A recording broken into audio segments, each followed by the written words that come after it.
Le 12h30 avec Vanessa L'Huillier et Muriel Berg. Bonjour à toutes et tous et bienvenue dans ce 12h30. C'est parti pour une demi-heure d'information avec vous Muriel. Bonjour Vanessa, bonjour à toutes et à tous. Et au sommaire de ce midi 30, je découvre l'art moderne. C'est un ouvrage ludique qui initie les enfants aux différents mouvements de l'art moderne et les invite à se transformer eux-mêmes en artistes. On en parle avec notre deuxième invité en fin d'émission, Guillaume Bottazzi, artiste et auteur du livre. Deuxième partie de ce 12h30, nous parlerons d'art moderne et contemporain avec l'artiste Guillaume Bottazzi qui nous rejoindra en studio. Il publie un livre pour les enfants pour les initier à l'art plastique. A tout de suite.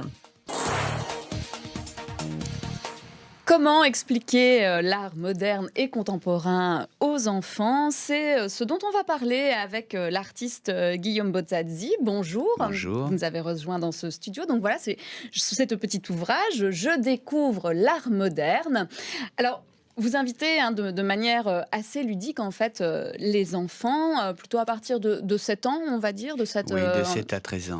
Voilà, à découvrir ce que c'est l'art moderne et l'art contemporain, parce que c'est vrai qu'on se confond parfois un peu les deux. Oui, alors c'est le premier livre pédagogique qui explique l'art moderne aux enfants, et c'est très important parce que d'abord, dans le cadre de mes projets, par exemple, sur le tableau de 16 mètres de haut Plage Jourdan, je passe du temps pour partager ce moment avec les enfants, et ça permet de créer des moments de bonheur, de joie, et donc les éditions Amalthée m'ont contacté pour écrire le premier livre qui explique l'art moderne aux enfants, et c'est le bon moment. Alors ce sont des livres, c'est un livre facile d'accès, même pour les parents, parce qu'on ne connaît pas toujours l'art moderne.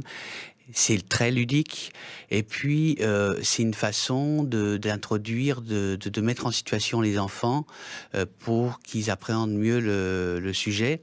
Alors en passant par des grands maîtres, et notamment bien sûr des maîtres belges comme Magritte, etc. Et puis donc il y a des ateliers tout au long du livre, et des ateliers à l'intérieur et à l'extérieur, et ça leur permet aux enfants, en tout cas, de voyager, et de voyager dans le monde de l'art, et puis de s'amuser, et puis d'intégrer des informations qui vont participer à leur développement personnel, qui vont leur faire du bien. Et l'idée, c'est vraiment aussi de contribuer au renforcement personnel des enfants. Oui, et donc vous dialoguez vraiment avec ces jeunes lecteurs. Dès le début, vous vous présentez, vous expliquez ce que c'est qu'un artiste, et vous expliquez aussi comment vous travaillez. Et au fond, vous allez proposer au fil des pages à ces enfants de devenir eux-mêmes artistes et d'appréhender chaque mouvement de l'art moderne de cette façon-là. Oui, alors effectivement, c'est pour ça que les éditions ont demandé à un artiste d'écrire, parce que j'explique mon métier, j'explique mon activité. Donc c'est pour eux, c'est une façon vraiment d'être imprégné, d'être immergé. Alors ensuite, tout le monde devient un artiste, oui et non. En fait, l'idée, c'est vraiment de les sensibiliser, de leur apporter du plaisir. Enfin, quand je dis devenir artiste, c'est pas vraiment dans l'idée de devenir artiste, mais en tout cas de se tester, de tester les techniques qui sont utilisées. Parce que voilà, pour montrer, peut-être, on peut montrer l'intérieur d'une page. Oui. Ici, on a avec l'exemple de Monet. Claude Monet, alors Monet, donc c'est l'impressionnisme.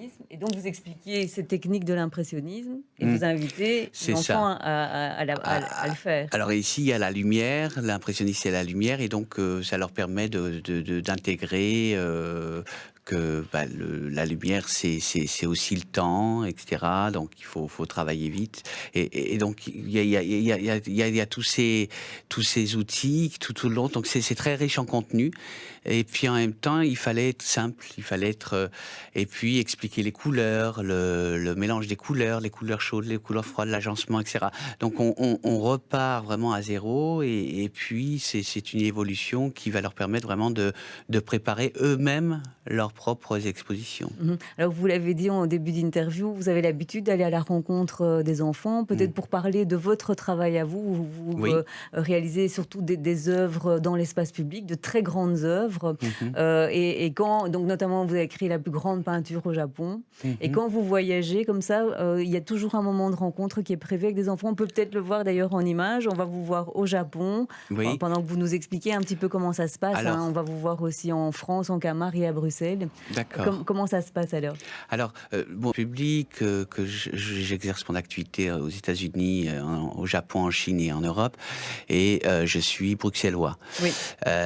Donc, à chaque fois, je prends du temps, donc c'est bénévole, hein, c'est vraiment une intention personnelle, initiative personnelle, avec souvent l'éducation nationale, de rencontrer les enfants avec les professeurs, et puis parfois de réaliser des ateliers qui vont leur permettre d'être sensibilisés à l'art, et puis de rencontrer un artiste qui fait, avec un sujet qui fait écho dans l'actualité, donc c'est important pour eux, c'est aussi de la joie, c'est aussi du bonheur, ce sont des échanges, ce sont des rencontres dont ils se souviennent, parce que je ne suis pas professeur, je suis artiste, donc il y a plein d'aspects qui sont intéressants, ce sont des moments de vie, et des moments de vie dont ils vont se souvenir. Par exemple, sur la plus grande peinture du Japon, il a fallu que j'arrête pour des questions de froid.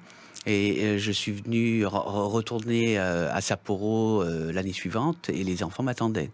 Donc il y a vraiment quelque chose qui s'inscrit dans la durée. Et je me souviens, Place Jourdan, avec des parents qui m'ont dit, mais on parle de vous tous les jours. Donc les enfants étaient assez excités par rapport à ces moments, parce que l'art, c'est accessible à tous, c'est ludique, et il faut se donner la peine d'être simple. Et puis parce que ce sont des outils qui vont nous permettre comme d'autres matières, de se développer. Par exemple, moi, en ce moment, quand vous parlant, peut-être j'ai une flexibilité qui est liée au monde de l'art. Donc, on développe des outils qui vont nous permettre de faire mieux et davantage, et puis surtout d'apporter de la joie, parce qu'on ne se sente pas suffisamment sur l'enfant. L'enfant, parfois, les élus me disent, les enfants ne votent pas. Donc, il faut déjà que les élus aient une démarche désintéressée pour accepter ce temps et cette énergie, parce qu'il faut aussi une sécurité, un encadrement. Enfin, c'est quand même lourd à mettre en forme. Voilà, mais écoutez, je crois que malheureusement, on va devoir en rester là, parce que c'est déjà la fin de l'émission. Mais en tout cas, on voit que quand on arrive à se mettre au niveau des enfants, eh bien, qu'on arrive à les passionner, qu'on arrive à leur parler. Donc, je découvre l'art moderne à conseiller à tous les parents cet été, parce que ça va vraiment les occuper en plus. Oui, ça va bien occuper, effectivement. Je pense que c'est une bonne idée. Merci beaucoup, Guillaume Bottazzi, d'être venu nous parler de cet ouvrage. Merci. Merci.